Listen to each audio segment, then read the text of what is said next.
Olá, gente, tudo bem? Muito bem-vindos a mais um bate-bola com registro. Vamos continuar no tema União Estável. Vou continuar aqui na companhia do Dr. Moacir. Muito obrigado mais uma vez pela disponibilidade da gente continuar trocando aqui algumas figurinhas a respeito do tema. Eu que agradeço, doutor Gentil. Sempre muito bom participar do programa. As questões são bem polêmicas e bem pontuais a respeito do assunto. Vamos começar falando um pouquinho do contrato de namoro e a repercussão registral. Qual a opinião do senhor a respeito do contrato de namoro e o impacto jurídico no RI?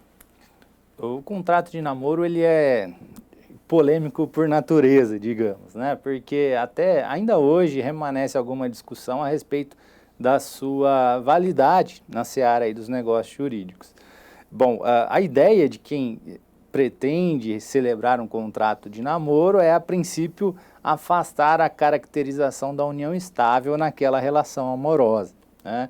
Em especial, talvez o elemento finalístico aí da constituição de família, né? O intuito de constituir família, talvez seja esse elemento mais presente em quem quer estabelecer um contrato de namoro.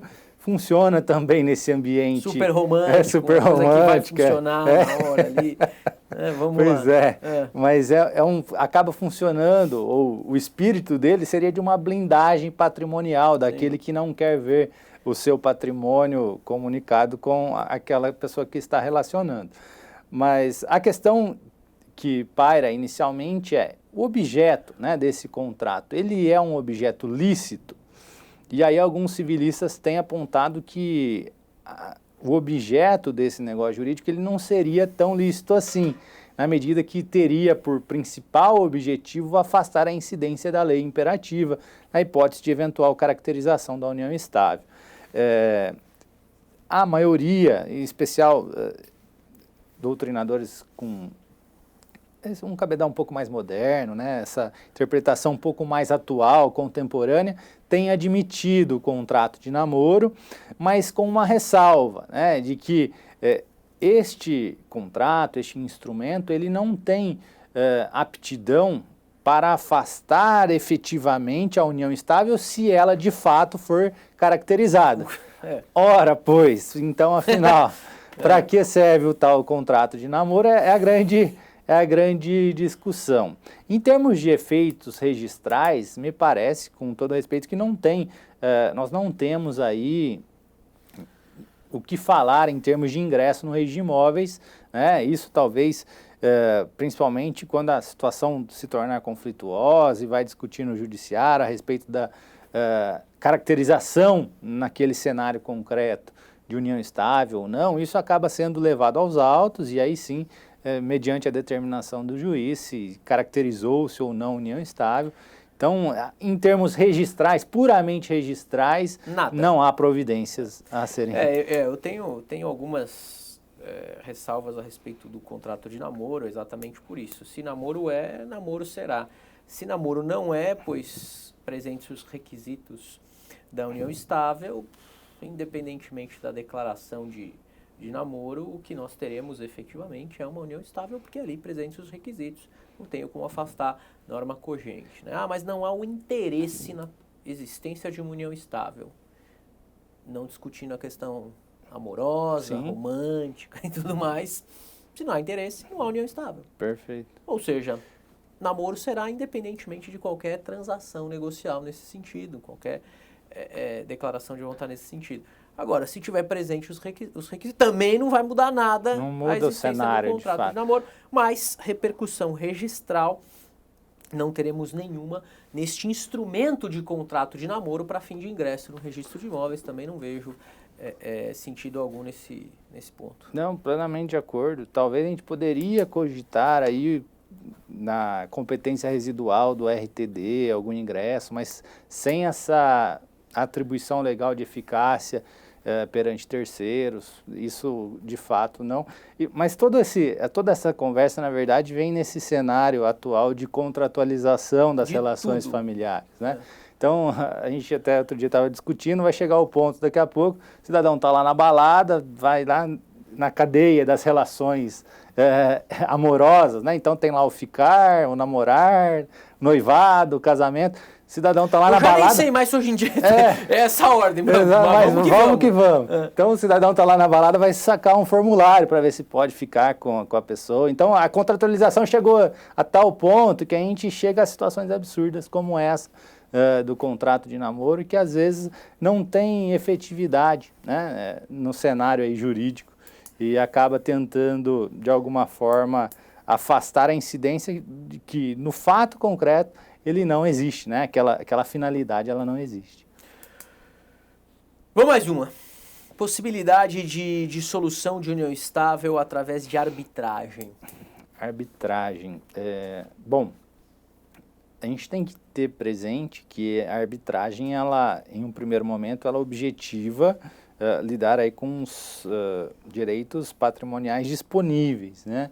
Então, a partir do momento que a gente fala em união estável, a gente está tratando de relações de direito de família, né? Até em razão da tutela constitucional como um arranjo familiar. Então, me parece que, em razão da natureza dos direitos envolvidos, no caso, a arbitragem, em um primeiro momento, estaria inviável. Isso a partir do direito posto, né, atualmente, como a lei de arbitragem regula a matéria. É lógico que a título aí de lei diferente a gente poderia discutir aí, eventualmente, que no contrato de convivência, as partes lá no início da relação estabeleçam aí uma cláusula compromissória, uma convenção de arbitragem. Pelo menos, de repente, tocante a alguns bens ou uma participação societária.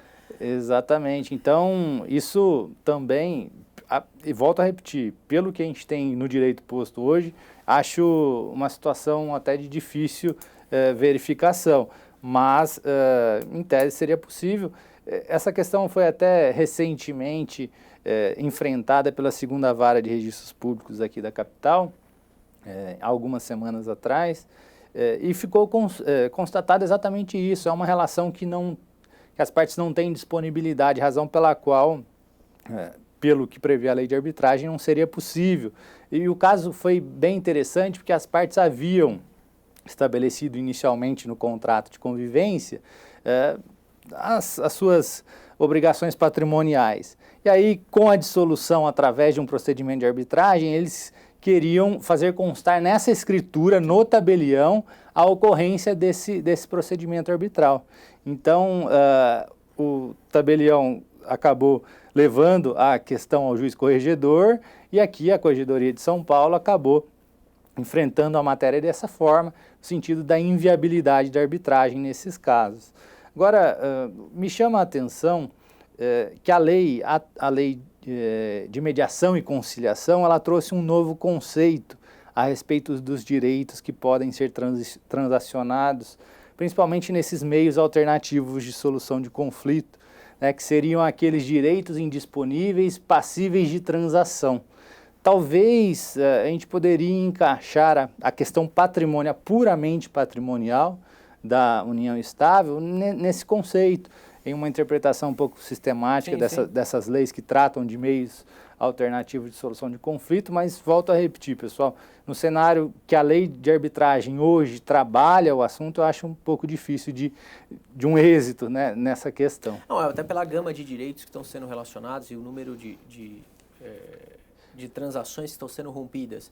Questões de alimentos, nome, guarda, sim, visitas e também questões patrimoniais. Né? Perfeito. A gente tem aí uma gama muito grande, cada um com as suas peculiaridades e talvez, em parte delas, indisponibilidade de cessão. Até porque a gente vai ter participação do Ministério Público. Exato. Então, nós temos alguns incrementos aí que devem ser observados. Eu acho que a gente precisa deixar claro também, o CPC 2015 acabou trazendo aquela figura do negócio jurídico processual. Sim, sim. Então já há uma querela aí, principalmente entre os civilistas, a respeito da possibilidade desse negócio jurídico processual ser trabalhado nos pactos das relações familiares. Por exemplo, no pacto antinupcial, sim, no próprio contrato de convivência, me parece um caminho possível. Não sei o que o doutor pensa. Não, eu acho que sim. Eu acho que essa parte dos negócios processuais, a gente está ali no 189, 190, que fala do calendário processual e tal.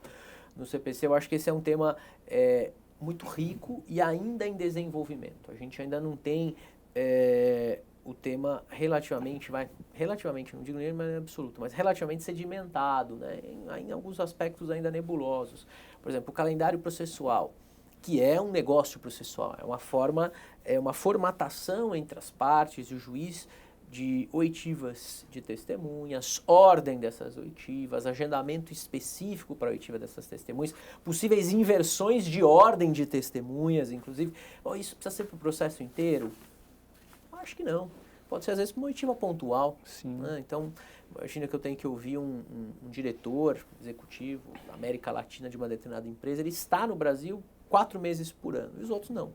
Faz sentido eu marcar a oitiva naqueles 4 meses que ele está, independentemente da ordem da oitiva de testemunhas.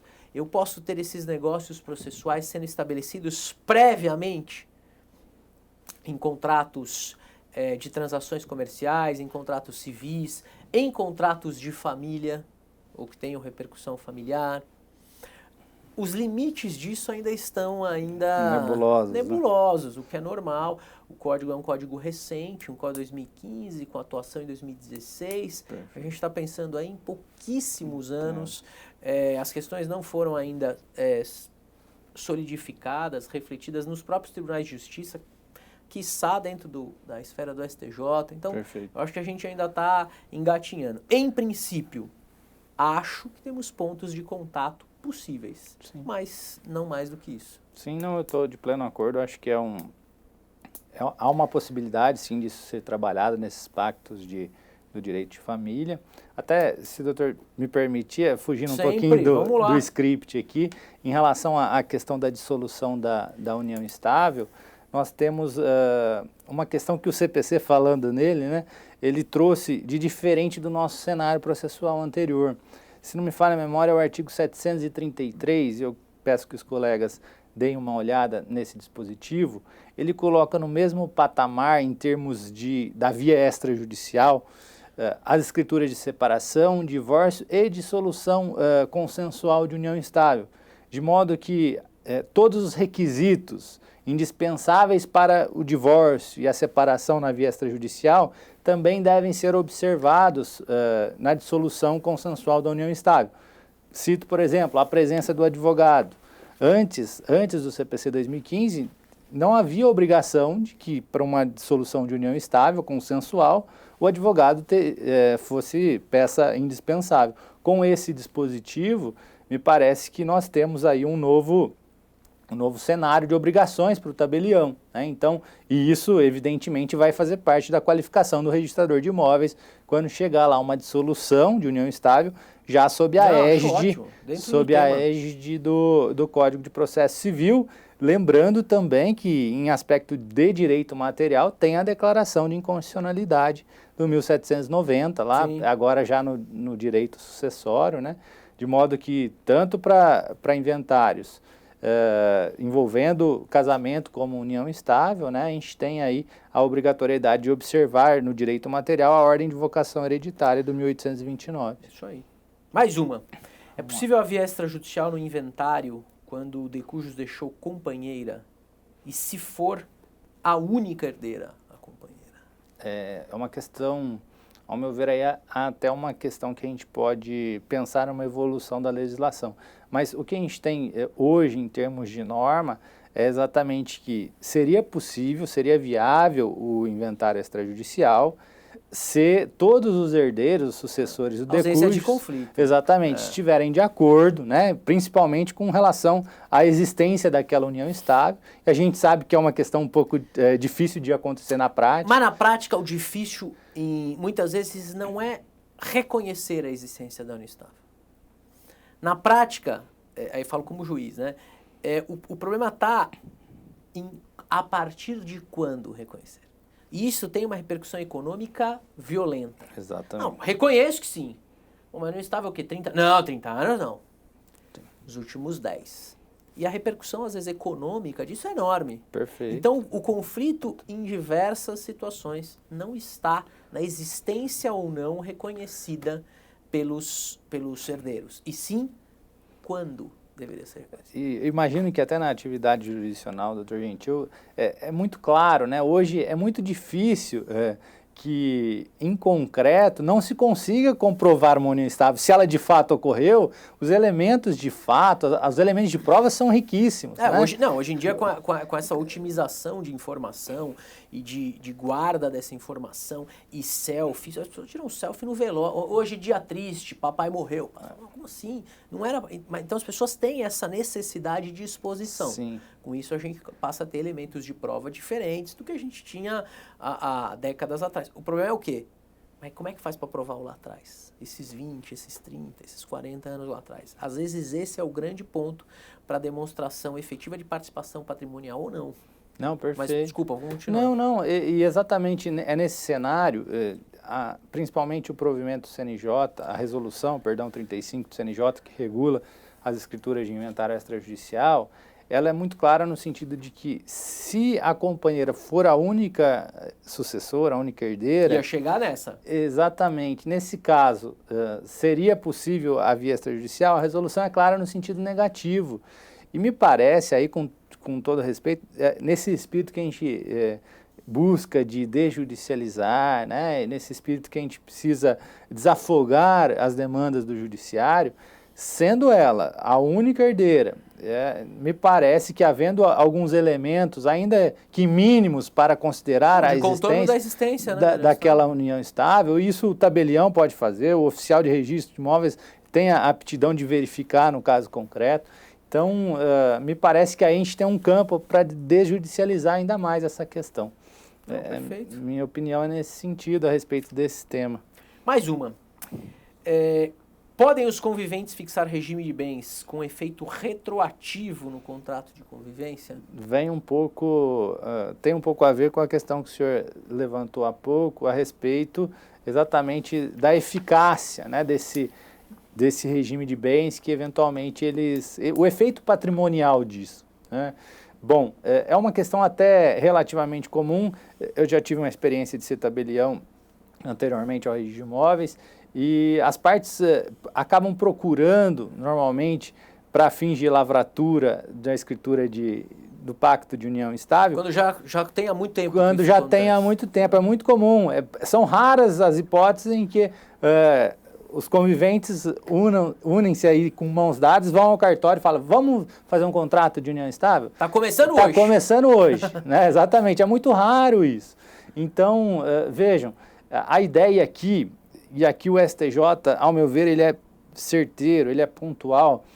Se eventualmente a escolha for um regime de bens diverso do legal, não haverá retroatividade justamente em razão do que prevê o Código Civil, de que não estabelecendo os conviventes regime diverso, formal declaração, comunhão parcial. Então não tem como afastar por vontade dos conviventes uma lei imperativa. Então, nesse sentido, me parece que a posição do STJ ela é inderrubável. Mas ainda assim, há talvez alguns meandros aí que a gente pode falar em se tratando dessa situação de retroatividade no registro, melhor dizendo, no pacto de convivência, né?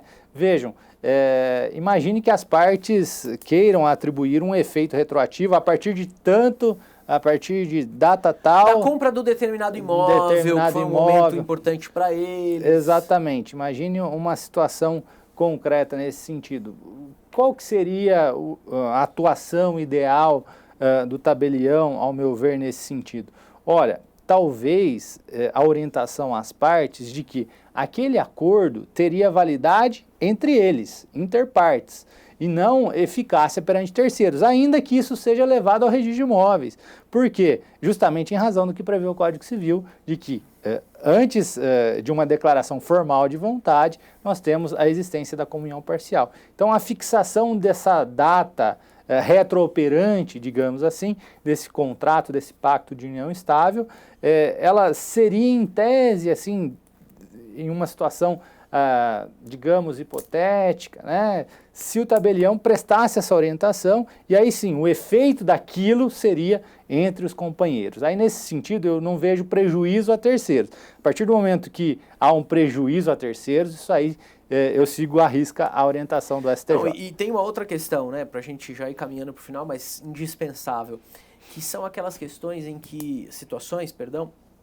que a união estável se inicia num determinado momento, e aí a fixação ou alteração de regime patrimonial ocorre quando um deles já se encontra numa condição de idoso, em que há imposição do código de regime de separação obrigatória.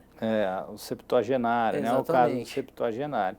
Esse caso ele é ainda mais delicado, porque a imposição do regime de bens, normalmente eles vão ao tabelionato e pedem aí, e elegem um regime diverso do legal, então a gente tem essa dificuldade de compatibilizar.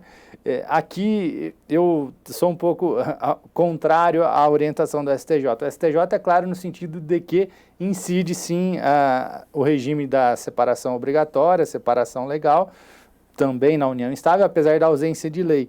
E como a norma é restritiva de direitos, ao meu ver, a interpretação ela também deve ser restritiva, razão pela qual não teria aplicação na união estável.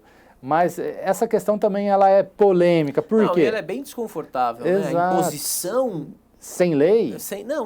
E digo, a própria lei ela é desconfortável, né? Sim. Você mitigar a declaração de vontade saindo da premissa de que aquele que atinge determinada idade perde a sensibilidade de suas faculdades para a opção quanto à disposição patrimonial, eu acho que já por aí já é complicado, né? Então, o ministro do STJ, o ministro do Supremo, um desembargador do tribunal, tem total autonomia para decidir todos os processos sob sua competência. Mas dependendo da idade alcançada, não pode escolher numa nova união amorosa qual o regime de bens que melhor atenderia o casal.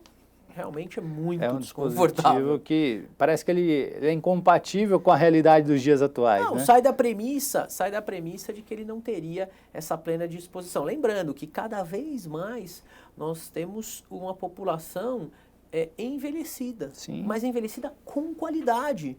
Então, pessoas que cada vez chegam aí em idades avançadas, bem de saúde, disposição. Perfeito. Essa fração senilidade igual incapacidade, ela não subsiste nos dias atuais, eu concordo plenamente. Até nesse sentido, agora um pouquinho mais para o campo do registro civil, nas hipóteses de conversão da união estável em casamento, aqui em São Paulo há uma série de precedentes no sentido de que, ainda que na via administrativa nós conseguirmos comprovar que essa união estável ela antecedeu a idade dos 70 anos, né, seria possível sim, ao menos a manutenção do regime da comunhão parcial.